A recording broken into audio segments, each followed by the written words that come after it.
Good evening, I'm Norah O'Donnell, and thank you for joining us tonight, 1 week out from Election Day. Tonight, Vice President Kamala Harris is not in a battleground state, but right here in the nation's capital, making her closing argument for why she should be the next president. Tens of thousands of supporters are lining up to see Harris at the Ellipse.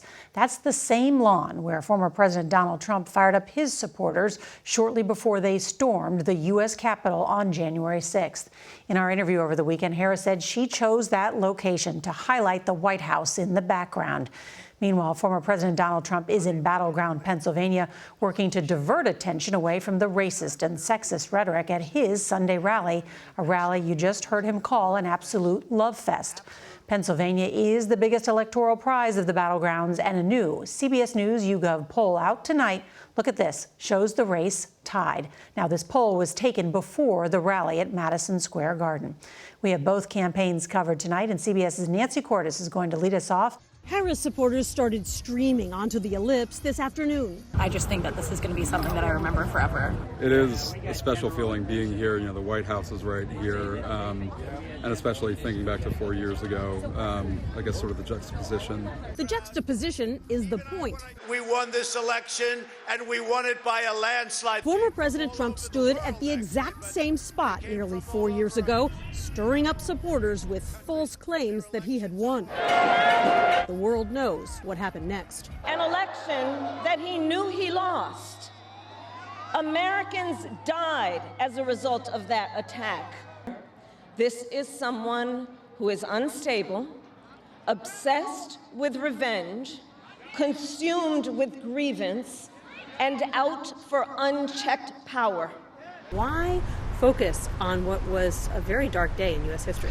Well, Donald Trump wants to be rehired, so I think it's worth reminding people about what he's like. David Plouffe is a senior Harris campaign advisor. Doing the speech in Washington at the site of January 6th will help with interest.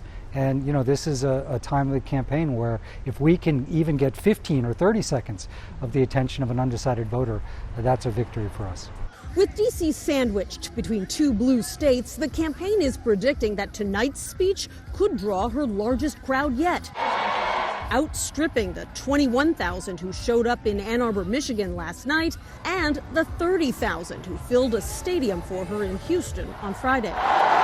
With just a week to go, the campaign is pulling out all the stops, taking over the famed Las Vegas Sphere in battleground Nevada. And while former Republican President George W. Bush has stayed neutral in this race, his daughter, Barbara Bush, revealed that she spent the weekend campaigning for Harris in Pennsylvania, telling People magazine that she's doing it to, quote, protect women's rights.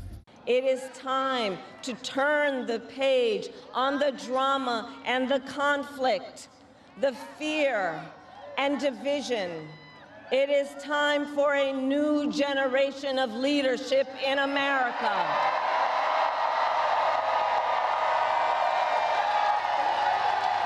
And I am ready to offer that leadership as the next President of the United States of America. A Harris official told me today that this race is so close that it's really going to come down to who has a better Saturday, Sunday, and Monday in the battleground states. Who's better able to convert the energy from rallies like this one into a last-minute ground game blitz that drives more people to the polls. Norah? It is incredibly tight. Nancy Cordes, thank you.